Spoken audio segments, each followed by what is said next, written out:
It started on a rainy evening, the kind that seeps into your bones, not just with cold, but with a heavy, quiet kind of emptiness. I remember sitting on the edge of the bed, the one that still smelled faintly like him. My husband had been gone for 6 months. Gone. Just like that. A sudden heart attack, no warning, no goodbye. At 38, I was a widow. And no matter how many people came around in the early days with casseroles, flowers, and well-meaning words, nothing filled the silence he left behind. Grief is strange. It doesn't come all at once like they say. It creeps in slowly, making everything feel distant, like life is happening through a foggy window. I'd spend most nights lying awake, staring at the ceiling, wondering how long I could keep pretending I was okay. But I wasn't. And no one really saw it, not even him. He was my husband's best friend. They grew up together, went to school together, played on the same football team. I'd known him almost as long as I knew my husband. Back then, he was just part of the circle, funny, loud, always a little reckless. But after the funeral, something shifted. He started checking in on me more than the others. At first, it was little things, dropping off groceries, fixing the broken fence in the backyard, mowing the lawn. Things I told myself he did out of loyalty to his friend. But somewhere in the middle of those visits, our conversations got deeper. He was grieving too, in his own way. They were like brothers. I saw it in his eyes, the pain, the guilt, the questions he never said out loud. We'd sit on the porch sometimes, sipping tea in silence, watching the sky turn pink. Those quiet moments were the closest I'd felt to peace in a long time. Maybe that's why I didn't push him away. I told myself it was harmless. A little company, someone who understood the loss. But the nights were the hardest. That's when the memories would rush in, our wedding dance, his laugh, the way he used to reach for my hand in the dark. I missed him so much it physically hurt.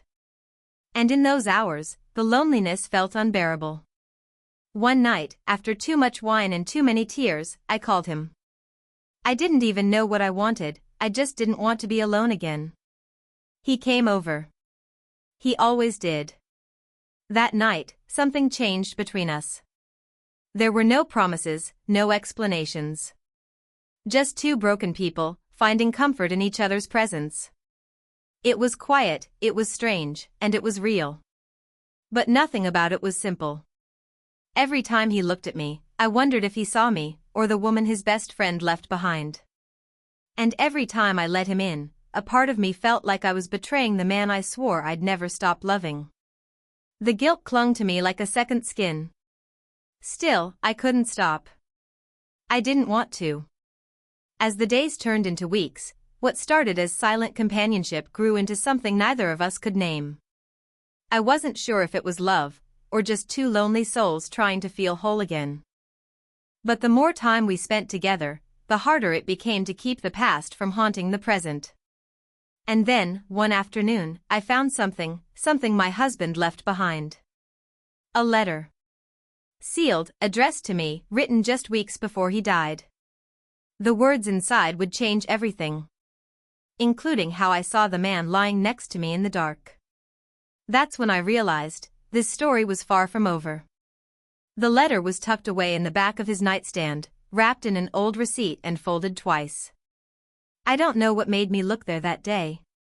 Maybe I was searching for something, some sort of sign that the life I had before hadn't just disappeared. I sat there for a long time before opening it, my hands shaking, my heart pounding like I was about to hear his voice again. And in a way, I did. He wrote about things I hadn't realized he'd noticed. About how he worried I'd be alone if something ever happened to him. He even joked a little, in that way he always did when things got too heavy. But the part that stopped me cold was near the end. He wrote, "If anything happens to me, I know he'll look out for you." He always did. I read that line again and again, like the words would shift into something clearer if I stared hard enough. Had he known something? Had they talked about it? My mind ran in circles. I kept thinking back to the last few weeks before he died, how tired he'd been, the moments where he'd just go quiet, like his thoughts were somewhere else. Did he feel it coming? Or was this just a coincidence, some eerie twist of fate? And what did it mean for me now? For us? Because by that point, it wasn't just quiet evenings and shared sadness. There were moments, his hand brushing mine, the way his eyes lingered too long, the comfort in his touch that started feeling like more than just comfort. I had told myself it was temporary, a phase, a coping mechanism. But the truth was harder to admit. Part of me was beginning to want him around. Still, guilt was never far behind. Every time we got close, a voice inside whispered that I was crossing a line that shouldn't be touched. He had been my husband's best friend. He'd held my husband's hand in the hospital before I arrived. He gave the eulogy. And yet, here we were, tangled in something that felt more and more like a secret. The world outside had no idea.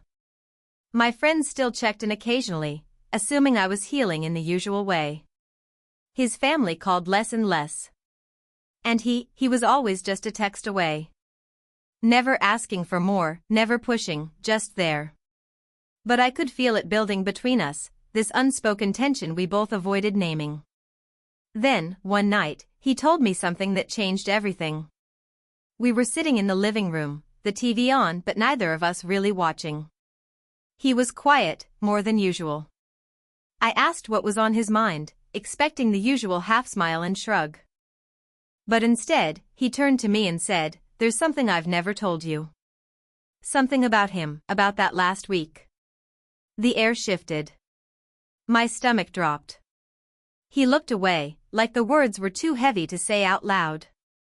And in that moment, I realized how little I really knew about the days leading up to my husband's death. The questions I'd never thought to ask. The pieces that never quite added up. He never finished the sentence. Instead, he stood up and left without another word, leaving me there with a letter in my hand and a growing storm in my chest. I didn't sleep that night. The silence felt different now. Sharper. Like it was holding something back. Something I wasn't sure I was ready to know. The next few days felt like walking through fog. I couldn't shake the way he looked when he left that night, the way his jaw tightened, how his hands clenched like he was holding something back. I replayed his words in my mind over and over, something about him, about that last week. What did he mean? Was there something I never knew about my husband? Or was this about something he did? Either way, it felt like something was cracking open beneath me. I didn't hear from him for 3 days. And that silence, it was louder than any argument could have been. He'd never just disappeared like that. Not since the funeral. Every day that passed added a new layer of doubt. What had he been hiding all this time? And why tell me now? During that time, I found myself retracing steps, looking back at old messages, photos, even old voicemails. One thing stood out more than the rest. My husband and his best friend had been talking more in those final weeks than I realized. Meetings I didn't know about, late-night phone calls I thought were just work-related. It all seemed innocent back then. But now, I wasn't sure what to believe. At one point, I drove by his apartment. I told myself I wasn't going to knock, but I did anyway. He didn't answer. Lights were off, car was gone. I felt like a stranger on his doorstep, standing in the cold, more confused than ever. That night, I dreamed of my husband for the first time in weeks. He stood in the hallway, silent, just looking at me. I wanted to ask him what was going on, but I couldn't move. I woke up with tears soaking the pillow. The next morning, I got a message. Just one line, "Can we talk?" I'll explain everything. He didn't say when or where, just left it hanging like that. But it was enough to send my heart racing again. I responded right away, trying to keep it calm, told him to come by that evening. He showed up just after sunset, standing in the doorway like he wasn't sure if he should come in. I let him. The room felt heavier than ever, like the truth was sitting right between us. He sat down, looked at me for a long time, and then said, there's something I promised him I'd never tell you. But now I think you deserve to know." And just like that, I felt everything shift again. Whatever he was about to say, I knew things wouldn't be the same after. I wasn't sure if I was ready to hear it, but I couldn't go back now. He sat across from me, eyes locked on the floor, like the words were too heavy to lift. I could feel my heartbeat in my ears. The room was still, the kind of stillness that comes right before a storm. I didn't rush him. I just waited. Finally, he looked up and said, "Your husband knew something. Something that scared him. That's why he called me the week before he died." My breath caught. My husband had always been calm, steady. I'd never known him to be scared of anything, not openly. But now, pieces were sliding into place, slowly, and none of them felt right. I leaned forward, trying to hold on to whatever I could. "Scared of what?" I asked, barely above a whisper. He hesitated. He found something at work. Something he wasn't supposed to see. He didn't tell me exactly what, but he said if anything happened to him, I should protect you. Keep an eye on you. His voice cracked slightly at the end, and I couldn't tell if it was guilt or something else hiding behind his eyes. My stomach turned. The letter. The strange meetings. The look in his eyes those last few weeks. Was it possible his death wasn't as sudden, or as simple as we'd all thought? I wanted to ask more, push for details, but something in his face stopped me. There was more, much more, but I could tell he was holding it back either to protect me or himself. That's when he reached into his jacket and pulled out a flash drive. He held it out, like it burned to touch. "This is what he left with me," he said. "He said only give it to you if things didn't feel right." I stared at the small metal object in his hand. My fingers trembled as I took it. This tiny thing, so ordinary, suddenly felt like the weight of everything. I didn't know what was on it, emails, documents, maybe nothing at all, but whatever it was going to change everything. And in that moment, I realized, the truth might hurt more than the lies ever did. I stared at the flash drive long after he handed it to me, unable to move. It felt like something alive in my palm, something dangerous. He didn't say anything more.